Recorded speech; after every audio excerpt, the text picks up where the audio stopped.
ദൈവം വിശ്വസ്തൻ എന്ന TV പ്രോഗ്രാമിലേക്ക് എല്ലാ മാന്യ പ്രേക്ഷകരെയും ഞങ്ങൾ ഹാർദവമായി സ്വാഗതം ചെയ്യുന്നു. പ്രിയപ്പെട്ടവരെ, ഒരു പ്രാവശ്യം കൊണ്ട് നിങ്ങളുടെ സ്വീകരണ മുറിയിലേക്ക് കടന്നു വരാൻ സർവശക്തനായ ദൈവം ഇടയാക്കിയ ദൈവത്തിൻ്റെ കരുണകൾക്കായി സ്തോത്രം ചെയ്യുന്നു. നമ്മുടെ ദൈവം വിശ്വസ്തനാണ്. ഏറെ തകർച്ചകളും ഏറെ പ്രതിബന്ധങ്ങളും നിറഞ്ഞു നിൽക്കുന്ന ഈ ലോകത്തിൽ വിശ്വസ്തതയുടെ കരത്തിൽ ദൈവം നമ്മെ പരിപാലിക്കുന്നതിനായി ദൈവത്തിന് സ്തോത്രം ചെയ്യുന്നു. യോഹന്നാന്റെ സുവിശേഷം പറയുന്നു, ഉത്സവത്തിൻ്റെ മഹാദിനമായ ഒടുക്കത്തെ നാളിൽ യേശു നിന്നുകൊണ്ട് ദാഹിക്കുന്ന ഏവനും എൻ്റെ അടുക്കൽ വരട്ടെ. വിശ്വസിക്കുന്നവൻ്റെ ഉള്ളിൽ നിന്ന് തിരുവെഴുത്ത് പറയുന്നത് പോലെ ജീവജലത്തിൻ്റെ നദികൾ ഒഴുകും. വിശ്വസിക്കുന്നവന് വേണ്ടി വ്യാപരിക്കുന്ന ഒരു ദൈവത്തിൻ്റെ ശക്തിയുണ്ട്. നിങ്ങളുടെ ജീവിതത്തിലും ആ ശക്തി വ്യാപരിപ്പാൻ പ്രാർത്ഥനയോടെ നമുക്ക് ശ്രദ്ധിക്കാം. ദൈവം വിശ്വസ്തൻ എന്ന ഈ TV പ്രോഗ്രാം 2:1. ആകയാൽ സകല ദുഷ്ടതയും, എന്നെ കേട്ടെ, സകല ദുഷ്ടത പറഞ്ഞേ. ഇന്ന് നമ്മളെല്ലാ ദുഷ്ടതയും മാറ്റാം. ദൈവമക്കളെ, പരിശുദ്ധാത്മാവ് കിട്ടിയിട്ട് സ്വഭാവത്തിന് മാറ്റം വന്നിട്ടില്ലെങ്കിൽ ആരാധന ദൈവികമല്ല. സ്വത്രം പറഞ്ഞില്ല. സ്വഭാവം മാറിയോ? ഒന്ന് കൈ കൊടുത്ത് ചോദിച്ച, സ്വഭാവം മാറിയോ?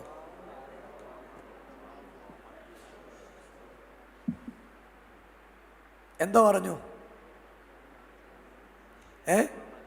ഒന്നുകിൽ ഇന്ന് ഇന്നാകും അല്ലെ ഔട്ടാവും. സ്വത്രം പറഞ്ഞോ.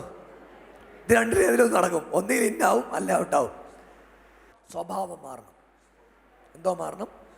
പറഞ്ഞില്ല. സ്വഭാവം.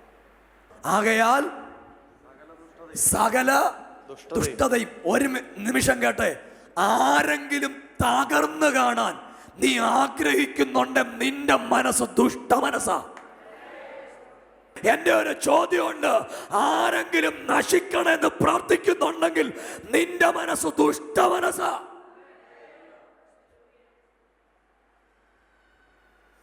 ദ്രോഹം ചെയ്തവരോട് ക്ഷമിക്കാൻ പറ്റുമോ? സ്തോത്രം പറ. മിണ്ടിയില്ലല്ലോ. പിടികിട്ടുന്നുണ്ടല്ലോ. സ്തോത്രം പറ. ഭൂതം ഇളകുന്ന നല്ല കാര്യമാണ്. ഈ ഇളകിയ പുള്ളിയുടെ മണ്ടെന്ന് പിന്നെ ഇളകുന്ന എന്തുവാ എനിക്കറിയത്തില്ല. രക്ഷിക്കപ്പെട്ട ദൈവവൈതലിൻ്റെ അകത്ത് ഭൂതം കയറുമോ എനിക്കറിയത്തില്ല.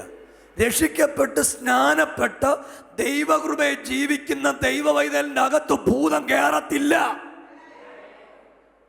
എടാ, യേശു ഇരിക്കുന്നിടത്ത് ഭൂതം വരുമോ? പിന്നെന്തുവാ?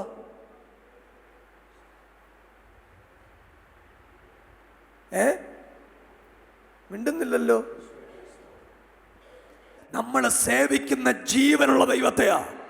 നമ്മൾ ആരാധിക്കുന്ന ജീവനുള്ള ദൈവത്തെയാ. നമ്മൾ സ്തുതിച്ച് ആരാധിക്കുന്ന ദൈവം ഇന്ന് രാവിലെ ജീവനുള്ള ദൈവം. ഒരു മിനിറ്റ് കേട്ടിട്ട്. ഒന്ന്, ദുഷ്ടത മാറണം. പറ, എന്തോ മാറണം? മിണ്ടിയില്ല. ഒരാള് തകരുമ്പം സന്തോഷിക്കുന്ന മനസ്സ് ദുഷ്ടമനസ്സ്. ഒരാള് നശിക്കുമ്പം ചിരിക്കുന്ന മനസ്സ് ദുഷ്ടമനസ്സ്. ആടേലും തകർച്ചയിൽ സന്തോഷിക്കുന്ന ആളാണ് താങ്കളെങ്കിൽ താങ്കളുടെ മനസ്സ് ദുഷ്ടമനസ്സാ. എന്താ മനസ്സ്? ദുഷ്ടമനസ്സ്. 2, ചതിവ്. എന്താ പാസ്റ്ററെ? എല്ലാ ചതിവും. ഏത് ചതിവാണെങ്കിലും മിണ്ടുന്നില്ല. ഇങ്ങനെയൊക്കെയാണ് കച്ചവടം ചെയ്യാൻ പറ്റുമോ എന്നാ ചിന്തിക്കുന്നത്. എല്ലാ ചതിവും. അടുത്ത വ്യാജഭാവവും. വ്യാജഭാവം എന്ന് പറയുന്ന ഒരു വല്ലാത്ത ഭാവമാണ്. വ്യാജഭാവം. ഡ്രസ്സിൽ വ്യാജഭാവം വരാം, മുടിയിൽ വ്യാജഭാവം വരാം, മുഖത്ത് വ്യാജഭാവം വരാം. പക്ഷേ ഹൃദയങ്ങളെയും അന്തരിയന്ത്രിയങ്ങളെയും ശോധന ചെയ്യുന്ന അഗ്നിജാലക്കൊത്തുള്ള കണ്ണുള്ള ഒരു ദൈവം ഇതിന്റെ നടുവിലുണ്ട്. സഭയുടെ നടുവിൽ ആ ദൈവം വസിക്കുന്നുണ്ട്. ആ ദൈവമാണ് ഇന്ന് രാത്രി നമ്മുടെ നടുവിലൂടെ ഉലാവുന്നത്. എൻ്റെ പ്രിയപ്പെട്ടവരെ, എന്താ പ്രശ്നം എന്നറിയാം? ഇത് കേട്ടില്ലെങ്കിൽ അകത്ത് വസിക്കുന്ന കൃപ നിൽക്കത്തില്ല. ഒന്ന്. ഇനിയും ബാക്കി പറയുന്നത് കേട്ടോണം. നിങ്ങൾ ഒരിക്കൽ പോലും ചങ്ങാത്തം സ്ഥാപിക്കുമ്പോൾ ഏഷണിക്കാരോട് ചങ്ങാത്തം സ്ഥാപിക്കരുത്. ഒരു കാര്യം കേൾക്കണേ, എല്ലാരോടും പ്രൈസ്തലോട് പറയണം. ഒരാമയും പറഞ്ഞേ. ചിലരോടെ മിണ്ടു, അവർക്ക് സ്ഥിരം ഒരു കസാരയുണ്ട്, നമുക്കേ ഉള്ളൂ. ഇവിടെ ഒന്നും അങ്ങനെ ഇല്ല. ഒരു സ്വോത്രം പറഞ്ഞോ. അടുത്ത വാക്യം വ്യാജഭാവം അസൂയയും. അത് പിന്നെ നമുക്കില്ല. സ്വോത്രം പറഞ്ഞോ. അസൂയല്ലാത്തൊരു കൈപോക്കി കാണിക്കുക. ഉണ്ടോ? അച്ഛനുണ്ട്, പുറയുന്ന വേറെ ചേട്ടനുണ്ട്. അവർക്ക് രണ്ടും ഉള്ള അസൂയില്ലാത്ത. ബാക്കി മുഴുവൻ ആളുകൾക്ക് എന്തോ ഉണ്ട്? ശരിക്കും അങ്ങനല്ലേ? ശരിക്കും നല്ല പിള്ളാരുടെ ലക്ഷണം എന്തോന്നറിയോ? വീട്ടിൽ മൂത്ത മോൻ രണ്ടാമത് ജനിക്കുന്ന മോനെ പാട്ടുപാടി ഉറക്കണം. സ്വോത്രം പറ. നമ്മൾ മാത്രം മതിയോ? മിണ്ടുന്നില്ല. ഈ മുഴുവൻ ആളുകളെ നമുക്ക് വേണം. അത് നേടണമെങ്കിൽ അഭിഷേകം നമ്മുടെ മേൽ വരണം. നമ്മുടെ സ്വഭാവത്തിനൊരു മാറ്റം ഉണ്ടാവണം. ഇന്ന് രാത്രി വരെ സ്വഭാവത്തിന് മാറ്റമില്ലേ? ഇന്ന് രാത്രി ദൈവത്തോട് പറ, കർത്താവേ, സ്വഭാവത്തിനൊരു മാറ്റം വേണം. പണ്ടൊക്കെ ദൈവമക്കൾക്ക് സ്നേഹം ഉണ്ടായിരുന്നു. നിങ്ങൾക്ക് സ്നേഹമുണ്ടോ? അടുത്തിരിക്കുന്ന ഒരാളോട് കൈ കൊടുത്ത് ചോദിച്ചു, സ്നേഹമുണ്ടോ എന്ന് ചോദിച്ചു.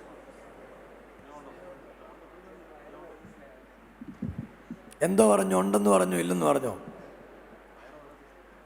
എന്നോട് സ്നേഹമുണ്ടോന്നല്ല, അടുത്തിരിക്കുന്ന കൂട്ടുവിശ്വാസത്തോട് സ്നേഹമുണ്ടോന്നാ. അപ്പം നിങ്ങൾ പറഞ്ഞു സ്നേഹമുണ്ട്. എനിക്ക് ചോദിക്കാൻ ഒറ്റ ചോദ്യമുള്ളൂ, നിങ്ങളുടെ ഈ സ്നേഹം എല്ലാരോടും ഒരുപോലാണോ? അതോ ചിലരോട് സ്നേഹം കൂടുതലും ചിലരോട് സ്നേഹം കുറവുണ്ടോ? ഉണ്ടേ പ്രശ്നമുണ്ട്. മിണ്ടുന്നില്ലല്ലോ. ഒരു സ്വോത്രം പറഞ്ഞില്ല. അങ്ങനല്ല പാസ്റ്ററെ, ഞങ്ങളൊരു 5-6 പേരുണ്ട്. അങ്ങനെ 5-6 പേരെന്ന് പറഞ്ഞൊരു ഗ്യാങ് ദൈവസഭയ്ക്ക് ഇല്ല. ശരിക്കൊരു ഹല്ലേലൂയ പറഞ്ഞേ. നിങ്ങൾ കേൾക്കണം. ഒരു കാരണവശാലും ഒരാൾ പിന്മാറിപ്പോകത്തക്ക രീതിയിൽ, ഈ പിന്മാറിപ്പോകുന്നവരെവിടെ പോകും നിങ്ങൾക്കറിയോ? ഇവര് പിന്മാറി പോയാൽ കുറ്റം പറഞ്ഞ കുഞ്ഞമ്മയെ ദൈവം ന്യായം വിധിക്കും. അവനെ മാത്രമല്ല, കുറ്റം പറഞ്ഞ ആളിനെ ഒന്നാമത് ന്യായം വിധിക്കും. കർത്താവിൻ്റെ വരവിൽ പോണ്ടായോ? പ്രിയ ദൈവമക്കളെ, ഞാൻ നിങ്ങളോട് ആത്മാവി പറയാം, സ്വർഗത്തിൽ പോകണം. അതിന് കൈപൊക്കി സ്വോത്രം പറഞ്ഞില്ല. എവിടെ പോകണം? പോകണ്ടായോ? പോകണം. പാസ്റ്റർ എന്തൊക്കെ മാറ്റണം? ദുഷ്ടത മാറ്റണം, ചതിവ് മാറ്റണം, വ്യാജഭാവം മാറ്റണം, അസൂയ മാറ്റണം, എല്ലാ നുണയും.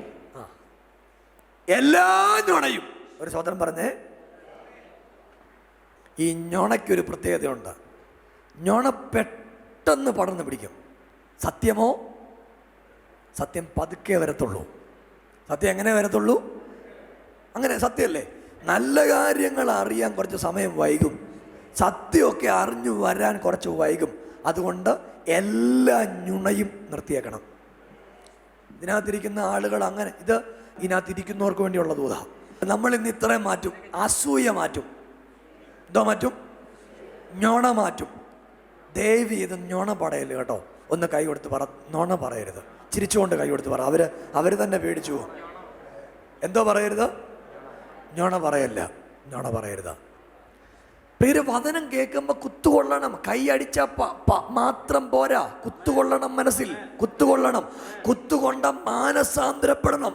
പത്രോസ് പ്രസംഗിച്ചുകൊണ്ടിരുന്നപ്പോൾ അവർക്ക് കുത്തുകൊണ്ടു. പ്രസംഗത്തിന് 2 ഭാഗമുണ്ട്. 1 കുത്തുകൊള്ളും, 2 കത്തല് നടക്കും.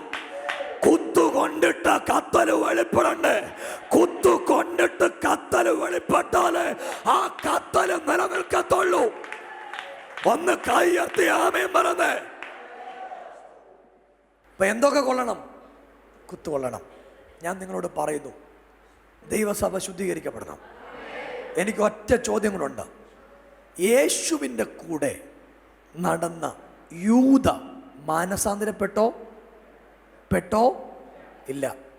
ഞാനല്ല, യേശു കർത്താവ് നേരിട്ട് നടത്തുന്ന സഭയിലും യൂദ ഉണ്ട്. ആരുണ്ട്? യൂദായുണ്ട്. ഞാൻ നിങ്ങളോട് പറയുന്നു, എൻ്റെ പ്രിയപ്പെട്ട കുഞ്ഞുങ്ങളോട് പറയുന്നു, ഇവിടെ വന്നിരിക്കുന്ന യേശുവിനെ ആരാധിക്കാനാ. ഇനി കേട്ടോണം. തീമോഥെയോസിന്റെ ലേഖനത്തിൽ നിന്ന് ഒറ്റ വാക്യം കൂടെ വായിച്ചിട്ട് നമ്മൾ പ്രാർത്ഥിക്കാൻ പോവാ. 1 തീമോഥെയോസിന്റെ ലേഖനം 6-ാം അധ്യായത്തിന്റെ 3-ാമത്തെ വാക്യം. 1 തീമോഥെയോസിന്റെ ലേഖനം 6-ാം അധ്യായത്തിന്റെ 3-ാമത്തെ വാക്യം. നമ്മുടെ കർത്താവായ യേശുക്രിസ്തുവിന്റെ പഥ്യവചനവും ഭക്തിക്കൊത്ത ഉപദേശവും അനുസരിക്കാതെ അന്യഥ ഉപദേശിക്കുന്നവനൊന്നും തിരിച്ചറിയാതെ തർക്കത്തിന്റെയും വാഗ്വാദത്തിന്റെയും ഭ്രാന്ത് പിടിച്ച് ചീർത്തിരിക്കുന്നു.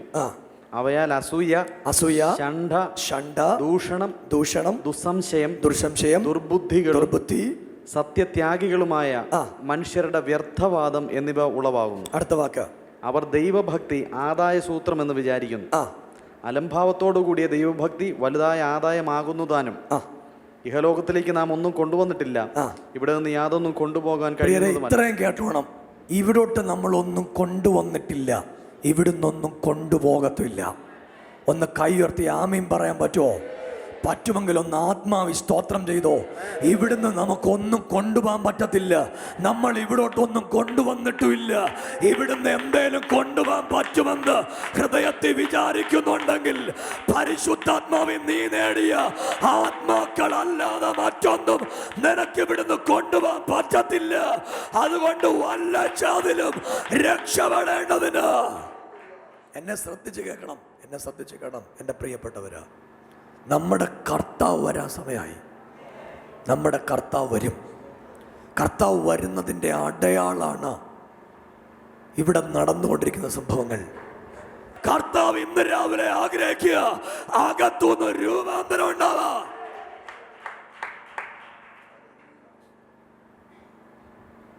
പ്രിയരെ, ചോദിച്ചോട്ടെ, മനസ്സിനകത്ത് രക്ഷിക്കപ്പെട്ടപ്പോൾ സ്വഭാവമാണോ ഇപ്പോൾ ഉള്ളത്? പണ്ട് കള്ളം പറയാത്തവരെ കൈ പൊക്കിച്ചാൽ ആരും പൊക്കത്തില്ലെന്ന് എനിക്കറിയാം. സ്വതന്ത്രം പറഞ്ഞോ. ഈ സ്വർഗരാജ്യത്തിൽ പോകാത്ത ആളുകളുടെ ലിസ്റ്റുണ്ട് വെളിപ്പാട് പുസ്തകത്തിൽ. പാസ്റ്ററെ ഒന്ന് വായിച്ചേ. എന്നാൽ ഭീരുക്കൾ, അവിശ്വാസികൾ, അറയ്ക്കപ്പെട്ടവർ, കൊലപാതകന്മാർ, ദുർനടപ്പുകാർ, ക്ഷുദ്രക്കാർ, ബിംബാരാധികൾ എന്നിവർക്കും ഭോഷ്ക് പറയുന്ന ഏവർക്കുള്ള. നിങ്ങൾ കേട്ടോണം, അതിലേറ്റവും ഇമ്പോർട്ടന്റ് ആയിട്ട് പറഞ്ഞേക്കുന്ന കാര്യമാണ് ഭോഷ്ക് പറയുന്ന ഏവനും. അടുത്ത വാക്ക്, ഭോഷ്ക് പറയുന്ന ഏവർക്കുമുള്ള ഓഹരി തീയും ഗന്ധകവും കത്തുന്ന പൊയ്കയിലെത്രേ. അത് രണ്ടാമത്തെ മരണം. നിങ്ങൾ കേൾക്കണം. 22-ാം അധ്യായത്തിന്റെ 12-ാമത്തെ വാക്യം കൂടെ ഒന്ന് വായിച്ചത് വാസനെ. ഇതാ ഞാൻ വേഗം വരുന്നു, ഓരോരുത്തൻ അവനവന്റെ പ്രവൃത്തിക്ക് തക്കവണ്ണം കൊടുപ്പാൻ പ്രതിഫലം എന്റെ പക്കലുണ്ട്. 14-ാമത്തെ വാക്യം, ജീവന്റെ വൃക്ഷത്തിൽ തങ്ങൾക്ക് അധികാരം ഉണ്ടാകേണ്ടതിനും ഗോപുരങ്ങളിൽ കൂടി നഗരത്തിൽ കടക്കേണ്ടതിനും തങ്ങളുടെ വസ്ത്രം അലക്കുന്നവർ ഭാഗ്യവാന്മാർ. നായ്ക്കളും ക്ഷുദ്രക്കാരും ദുർനടപ്പുകാരും കൊലപാതകന്മാരും ബിംബാരാധികളും ഭോഷ്കിൽ പ്രിയപ്പെടുകയും അതിനെ പ്രവർത്തിക്കുകയും ചെയ്യുന്ന ഏവരും പുറത്ത് തന്നെ. മുമ്പേ പറഞ്ഞു ഭോഷ്ക് പറയല്ല, ഇവിടെ ഗ്രേഡ് കൂട്ടി പറഞ്ഞു അതിൽ പ്രിയപ്പെടുന്നവർ, അതിൽ പ്രിയപ്പെടുകയും അതിനെ പ്രവർത്തിക്കുകയും. ഒരു സ്വതന്ത്രം പറഞ്ഞില്ല. നിങ്ങൾ ഭോഷ്ക് പറയുമോ? പോവെങ്കിൽ സ്വർഗത്തിൽ പോകത്തില്ല. ഭോഷ്കിൽ പ്രിയപ്പെടുന്നുണ്ടോ? ഉണ്ടോ? മിണ്ടുന്നില്ലല്ലോ. എൻ്റെ പാസ്റ്റർ ഇത്രയും ദിവസം കുഞ്ഞമ്മയെ കത്തി ജോലിച്ചിട്ടൊന്നും കാര്യമില്ല, സ്വഭാവം മാറണം. ഇനി ഞാൻ ഈ 2-3 കാര്യങ്ങൾ. ഈ നായ്ക്കളെന്ന് പറഞ്ഞാൽ ആരാന്നറിയോ? നായ്ക്കളെന്ന് പറഞ്ഞാൽ പണ്ടു വിട്ടത് പിന്നെയും തിരിച്ചെടുക്കുന്ന ആളിൻ്റെ പേരാണ്. പിന്നെ ക്ഷുദ്രക്കാർ. നമ്മൾ ക്ഷുദ്രം ചെയ്യുമോ? ഇല്ല. കൊലപാതകന്മാർ. ആരാ? കൊലപാതകന്മാർ. നമ്മൾ ഇന്ന് വരെ ആരെങ്കിലും കൊന്നിട്ടുണ്ടോ? ഇല്ല. പക്ഷെ നമ്മൾ എത്രയോ ആളുകളെ നമ്മുടെ നാക്കുകൊണ്ട് കൊന്നിട്ടുണ്ട്. മിണ്ടുന്നില്ലല്ലോ. നമ്മുടെ നാക്കുകൊണ്ട് എത്ര പേരെ കൊന്നു. നമ്മളെ SMS അയച്ച് ആരെയൊക്കെ കൊന്നു. സ്വതന്ത്രം പറഞ്ഞില്ല. ഇന്ന് ഒരു മാനസാന്തരപ്പെട്ടിട്ട് ഇവിടുന്ന് പോകാവൂ. കർത്താവേ, എൻ്റെ നാക്കുകൊണ്ട് ഞാൻ ആരെയും കൊല്ലത്തില്ല, എൻ്റെ SMS കൊണ്ട് ഒരാളെയും കൊല്ലത്തില്ല. ഇന്ന് രാവിലെ എൻ്റെ SMS-ഉം എൻ്റെ നാക്കും വിശുദ്ധമായി മാറാൻ പോവാ. പ്രിയരെ, ഇതൊക്കെ ഉണ്ടേലേ അഭിഷേകം നിലനിൽക്കത്തുള്ളൂ. പിന്നെ ചിലർക്ക് വേറൊരു കുഴപ്പമുണ്ട്.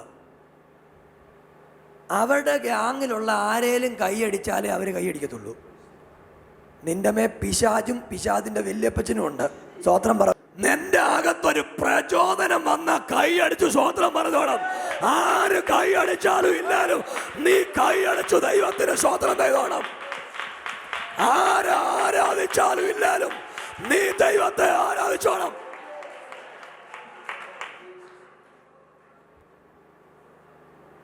സ്വോത്രം പറഞ്ഞില്ലല്ലോ. രണ്ട് കാര്യം ശരിക്കും യഥാർത്ഥമായിട്ട് വചനം അറിയാത്തോണ്ടാ. രണ്ട് കാര്യം നിങ്ങൾ കേട്ടോണം. ഒന്നാമത്തെ കാര്യം, നിങ്ങൾ ആരാധിക്കുന്നത് ഞാൻ പ്രസംഗിക്കുമ്പം എനിക്ക് വേണ്ടിയല്ല. എന്തിനാ കൈയടിക്കുന്നത് നിങ്ങൾക്കറിയോ? കൈ അടിക്കുമ്പോ ഈ പറഞ്ഞ വചനം നീ റിസീവ് ചെയ്യുക. നിന്റെ അകത്തേക്ക് വചനം ഇറങ്ങി വരിക. ഈ വചനത്തിന്റെ പ്രത്യേകത, വചനത്തിന് ബന്ധനമില്ല. വചനത്തിന് ഏത് പ്രതിസന്ധിയിലും ഏത് പ്രതികൂലത്തിനകത്തും കടക്കാൻ കഴിയുന്ന ദൈവത്തിന്റെ വചനം. ഒന്ന് ആത്മാവിശ്വാസം പറഞ്ഞു. ഇന്ന് രാത്രി ഞാനൊരു വെളിപ്പാട് കാണുന്നുണ്ട്. ചില അടച്ചിട്ട സ്ഥലങ്ങളിലേക്ക് ദൈവശക്തി ഇറങ്ങാൻ പോവാ. നീ ഇവിടെ ഇരുന്ന് വചനം റിസീവ് ചെയ്യുമ്പോ നിന്റെ വീടിനകത്ത് നന്മ വെളിപ്പെടാതിരിക്കുക. നിന്റെ തലമുറക്കകത്ത് അഭിവൃദ്ധി വെളിപ്പെടാതിരിക്കുക. നിന്റെ ജീവിതം അനുഗ്രഹിക്കപ്പെടാതിരിക്കുക. വചനം കേൾക്കുമ്പം മോഹം പാടില്ല. വചനം കേൾക്കുമ്പം മോഹത്തൊരു പ്രസാദം വേണം. പള്ളിയിരിപ്പുണ്ടോ? ഈ പറഞ്ഞൊന്നും പിടിച്ചില്ല, മിണ്ടുന്നില്ല. സന്തോഷമുള്ളൊരു കൈവത്തി ആമീൻ പറഞ്ഞേ. ദൈവത്തിൻ്റെ പരിശുദ്ധാത്മാവ് എന്നോട് എൻ്റെ പ്രാർത്ഥനാമുറി പറഞ്ഞു, മോനെ ഇത് അന്ത്യകാലഘട്ട. ഇനി ഒത്തിരി കാലം ഇവിടെ നമുക്ക് ജീവിക്കാൻ പറ്റില്ല. ഇവിടെ കർത്താവിൻ്റെ വരവ് അടുത്തുപോയി. കാഹളം കാതിൽ കേൾക്കാൻ സമയമായി. ദൈവത്തിൻ്റെ വരവ് ആസന്നമായി നിൽക്കുക. ഇന്ന് രാത്രി ഒരു പക്ഷെ കർത്താവ് മടങ്ങി വരും. കർത്താവ് വന്ന പോണമെന്ന് ആഗ്രഹമുള്ളവർ മാത്രം ഒന്ന് കൈപൊക്കി കാണിച്ചേ.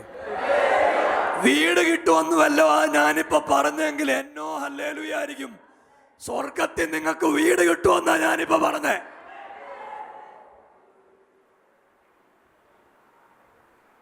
ഈ വിശ്വാസികൾ തമ്മിൽ കാണുമ്പം ഒരു പ്രൈസ്തലോട് പറഞ്ഞിട്ട് പറയണം, കർത്താവ് വരാറായി.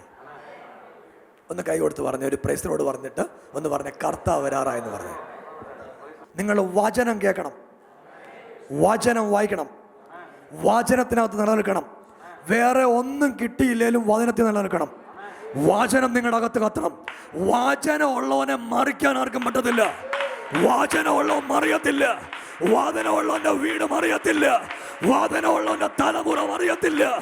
വാചനമുള്ളവൻ ഓടി നടക്കത്തില്ല.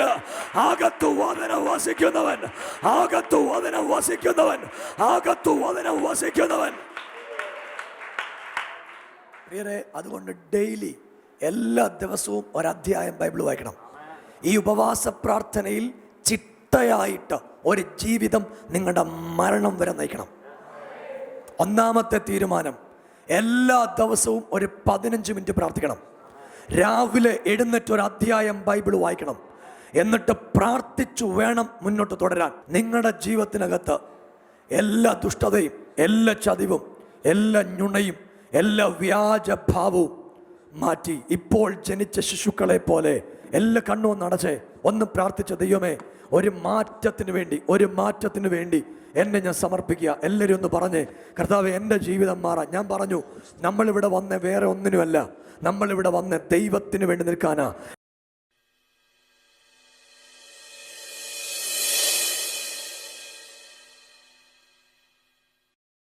ദൈവതിരുനാമത്തിന് മഹത്വം ഉണ്ടായിരിക്കട്ടെ. എൻ്റെ പേര് സുജ, ഞാൻ മൈലപ്രായിൽ നിന്ന് വരുന്നു. ഷുഗർ എനിക്കൊരു 16 വർഷമായിട്ടുള്ള കാരണം വലത് കണ്ണിന് തീരെ കാഴ്ചയില്ല. ദൂരെ നിന്ന് ഒരാൾ നടന്നു വന്നാൽ എനിക്കത് ആരാന്ന് അറിയത്തില്ല, അടുത്ത് വന്നാലേ മനസ്സിലാകത്തുള്ളൂ.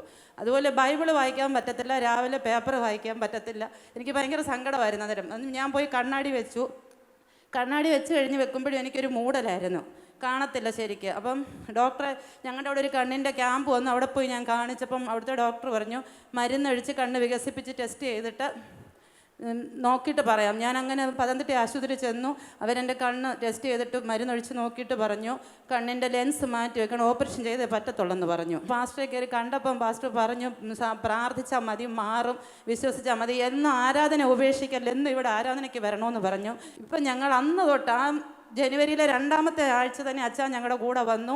ഞങ്ങൾ കുടുംബമായിട്ട് എന്നും ഇവിടെയാണ് വന്നുകൊണ്ടിരിക്കുന്നത്. അങ്ങനെ കണ്ണിന് ഓപ്പറേഷൻ എനിക്ക് പ്രശ്നമായി. ഞാൻ ആഴ്ച വന്നു. 2 ആഴ്ച കഴിഞ്ഞപ്പം എനിക്ക് ചെറിയ പേപ്പർ എടുത്ത് ഞാൻ കണ്ണാടി വെക്കാതെ നോക്കുമ്പോൾ തന്നെ എനിക്ക് ഒരുവിധം വായിക്കാൻ പറ്റുന്നുണ്ട്. തീരെ കുഞ്ഞക്ഷരമല്ലേ പേപ്പറിൽ, അത് ഒരുവിധം നല്ലതായിട്ട് അങ്ങനെ ഈ കണ്ണാടി വെച്ചും നല്ല വിധമായിട്ട് ഇപ്പോൾ എനിക്ക് വായിക്കാൻ പറ്റും. അതുപോലെ ശരീരത്തിന് എനിക്ക് ഈ ഷുഗർ കാരണം പല പ്രയാസങ്ങളും. എനിക്ക് ഈ 5 മണിക്കൂറൊന്നും ഇരിക്കാൻ പറ്റത്തില്ല. അപ്പോഴത്തേനും നടുവിൻ്റെ 2 സൈഡിലും വേദനയായിട്ട് ഞാൻ ഇങ്ങനെ അനങ്ങുകയും ഇരിക്കുകയും എഴുന്നേൽക്കുകയും ചെയ്തുകൊണ്ടിരിക്കുക. എനിക്ക് പക്ഷേ ഇവിടെ ഈ 2 യോഗം വന്നു കഴിഞ്ഞപ്പം തൊട്ട് എൻ്റെ ശരീരത്തിന് ഒരു പൂർണ്ണമായ സൗഖ്യം കിട്ടി. എനിക്ക് ഇരിക്കാൻ പറ്റും. പ്രിയരെ, റാന്നിയിൽ നിന്ന് ചില നാളുകൾക്ക് മുൻപ് സംസാരിക്കാത്ത, ചെവി കേൾക്കാത്ത ഒരു പെൺകുട്ടിയുമായി അമ്മ ആരാധനയ്ക്ക് വേണ്ടി കടന്നു വന്നു. അവരുടെ ജീവിതത്തിൽ യാതൊരു പ്രതീക്ഷയില്ല. എല്ലാ പ്രതീക്ഷകളും അസ്തമിച്ചു പോയതാണ്. അന്ന് ദൈവത്തിൻ്റെ പരിശുദ്ധാത്മാവ് ആ പെൺകുട്ടിയുടെ മാതാവിനോട് പറഞ്ഞത് ഇങ്ങനെയാണ്: നോർമലായ അനുഗ്രഹിക്കപ്പെട്ട ഒരു യുവാവിനെ ആ പെൺകുട്ടിക്ക് വരനായി ലഭിക്കും. അവർക്കൊരിക്കലും അത് ചിന്തിക്കാൻ കഴിയില്ല, ഒരിക്കലും ചിന്തിക്കാൻ കഴിയില്ല. നമ്മുടെ ദൈവം അസാധ്യമായ കാര്യങ്ങളെക്കുറിച്ചാണ് സംസാരിക്കാറുള്ളത്. മനുഷ്യൻ ഒരിക്കലും ചിന്തിക്കാൻ കഴിയാത്ത കാര്യത്തെക്കുറിച്ച് സംസാരിക്കുന്ന ഒരു ദൈവമാണ് നമ്മുടെ ദൈവം. അടുത്ത ദിവസങ്ങളിൽ ആ പെൺകുട്ടിയുടെ വിവാഹം നടക്കാൻ തുടങ്ങുകയാണ്. നമ്മുടെ ദൈവം അതേപോലെ അത്ഭുതങ്ങൾ ചെയ്യും. ഞാൻ ദൈവത്തിൻ്റെ പരിശുദ്ധാത്മാവിൽ എന്നെ കാണുന്ന പ്രിയപ്പെട്ടവരോട് ഓർപ്പിക്കുക, നിങ്ങളുടെ ജീവിതത്തിൽ ഒരിക്കലും പ്രതീക്ഷിക്കാൻ കഴിയാത്തത്, ഒരിക്കലും നിങ്ങളുടെ ചിന്തയ്ക്ക് ചിന്തിക്കാൻ കഴിയാത്തത് പ്രവർത്തിക്കാൻ കഴിയുന്ന ദൈവമാണ് നമ്മുടെ ദൈവം. അതിന് വേദപുസ്തകം വിളിക്കുന്ന പേരാണ് വാഗ്ദത്തം. നിങ്ങളുടെ ജീവിതത്തിൽ ദൈവം പറഞ്ഞിട്ടുള്ള, ദൈവം നൽകിയിട്ടുള്ള എല്ലാ സ്വപ്നങ്ങളും എല്ലാ വാഗ്ദത്തങ്ങളും നിറവേറ്റാൻ ദൈവം വിശ്വസ്തനാണ്. അതുകൊണ്ട് ശക്തിയെ പുതുക്കുക, നിൽക്കുക, ദൈവത്തിന് വേണ്ടി വിശ്വാസത്തോടെ മുന്നോട്ട് പോകുക. നമുക്ക് ഒരുമിച്ച് പ്രാർത്ഥിക്കാം. നിങ്ങളുടെ ജീവിതത്തിൽ ഇത് രോഗസൗഖ്യത്തിൻ്റെ സമയമാണ്. തകർച്ചകളിൽ നിന്ന് ഉയർച്ചയിലേക്ക് വരാനുള്ള സമയമാണ്. പ്രതിബന്ധത്തിൽ നിന്ന് അത്ഭുതത്തിലേക്ക് വരാനുള്ള സമയമാണ്. അതുകൊണ്ട് കണ്ണുകൾ അടച്ച് ഞങ്ങളോട് ചേർന്ന് പ്രാർത്ഥിച്ചാട്ടെ. ദൈവം നിങ്ങളുടെ ജീവിതത്തിൽ ഒരത്ഭുതം ചെയ്യാൻ തുടങ്ങുകയാണ്. വാത്സല്യ പിതാവേ, ഞങ്ങൾ ഒരുമിച്ച് യേശുവിൻ്റെ നാമത്തിൽ ലോകം മുഴുവൻ ഞങ്ങളെ കാണുന്ന എല്ലാ പ്രിയപ്പെട്ടവർക്ക് വേണ്ടി പ്രാർത്ഥിക്കുന്നു. ഈ നിമിഷം ഉള്ളുരുകി ഞങ്ങളോട് ചേർന്ന് പ്രാർത്ഥിക്കുന്ന പ്രിയപ്പെട്ടവർക്കായി സ്തോത്രം. അധികാരത്തോടെ വിശ്വാസത്തോടെ പ്രാർത്ഥിക്കുന്ന എല്ലാ മക്കളുടെ മേലും അത്ഭുതങ്ങൾ ഉണ്ടാകട്ടെ. രോഗികൾ സൗഖ്യമാകട്ടെ, ക്യാൻസറുകൾ മാറട്ടെ, തകർച്ചകളിൽ നിന്ന് ഉദ്ധരിക്കുന്നതിന് സ്തോത്രം. കർത്താവെ, പഠന വിഷയത്തിൽ മുന്നോട്ട് പോകാൻ കഴിയാത്ത കുഞ്ഞുങ്ങളെ ദൈവത്തിൻ്റെ ആത്മാവ് സഹായിക്കുന്നതിന് നന്ദി. അതുപോലെ കുഞ്ഞുങ്ങൾ വഴിതെറ്റി നടക്കുന്ന ആ നിലയിൽ ഭാരപ്പെടുന്ന മാതാപിതാക്കളുടെ ജീവിതത്തിൽ അത്ഭുതങ്ങൾ ദൈവത്തിൻ്റെ ആത്മാവ് ചെയ്യുന്നതിന് സ്തോത്രം. വിവാഹപ്രായം എത്തിയിട്ടും വിവാഹം നടക്കാത്ത പ്രിയപ്പെട്ടവരുടെ മേൽ ദൈവത്തിൻ്റെ അത്ഭുതങ്ങൾ ഉണ്ടാകട്ടെ. ഞങ്ങൾ ഓരോ വ്യക്തികളെയും അനുഗ്രഹിച്ച് പ്രാർത്ഥിക്കുന്നു. കുടുംബ തകർച്ച അനുഭവിക്കുന്ന വ്യക്തികളെ ദൈവം ആദരിക്കുന്നതിനായി നന്ദി പറയുന്നു. അഭിഷക്തന്മാർക്ക് വേണ്ടി പ്രാർത്ഥിക്കുന്നു. ശുശ്രൂഷയില്ലാതെ മുന്നോട്ട് പോകാൻ കഴിയാത്ത, ആത്മാക്കളില്ലാതെ ഭാരപ്പെടുന്ന ദൈവദാസന്മാർക്ക് വേണ്ടി പ്രാർത്ഥിക്കുന്നു. അവരുടെ ജീവിതത്തിലും അത്ഭുതങ്ങൾ സംഭവിപ്പാൻ ദൈവത്തിൻ്റെ ആത്മാവ് ഇടവരുത്തുന്നതിന് നന്ദി. ഞങ്ങളെ ശ്രവിക്കുന്ന ഓരോ കുടുംബങ്ങൾക്കകത്തും ദൈവപ്രവൃത്തി ഉണ്ടാകട്ടെ. അവരുടെ സാക്ഷ്യങ്ങൾ കേൾക്കാൻ ദൈവം ഇടയാക്കും. പ്രാർത്ഥനയുടെ നന്ദി യേശുവിൻ നാമത്തിൽ തന്നെ. പ്രിയരെ, ദൈവം നിങ്ങളെ അനുഗ്രഹിക്കട്ടെ. അടുത്ത ആഴ്ച നമുക്ക് ഒരുമിച്ച് കാണാം. ദൈവം നിങ്ങളെ എല്ലാവരെയും അനുഗ്രഹിക്കട്ടെ. ഏലോഹിം ഗ്ലോബൽ വർഷിപ്പ് സെന്ററിന്റെ ആരാധനകൾ എല്ലാ ഞായറാഴ്ചകളിലും ചൊവ്വാഴ്ചകളിലും പത്തനംതിട്ട സന്തോഷ് ജംഗ്ഷന് സമീപം റോയൽ എൻഫീൽഡ് ഷോറൂമിന്റെ 1ാം നിലയിൽ നടത്തപ്പെടുന്നു. ഈ ആരാധനകളിലേക്ക് ഏവരെയും കർത്തൃനാമത്തിൽ സ്വാഗതം ചെയ്യുന്നു. കൂടുതൽ വിവരങ്ങൾക്കായി 0468 222 0207 എന്ന നമ്പറിലോ 9446 115091 എന്ന നമ്പറിലോ 9188123274 എന്ന നമ്പറിലോ നിങ്ങളുടെ പ്രാർത്ഥന വിഷയങ്ങൾക്കായി ഞങ്ങളെ വിളിക്കേണ്ട നമ്പർ 9447230207 9447860207. Our website www.elahimgwz.com.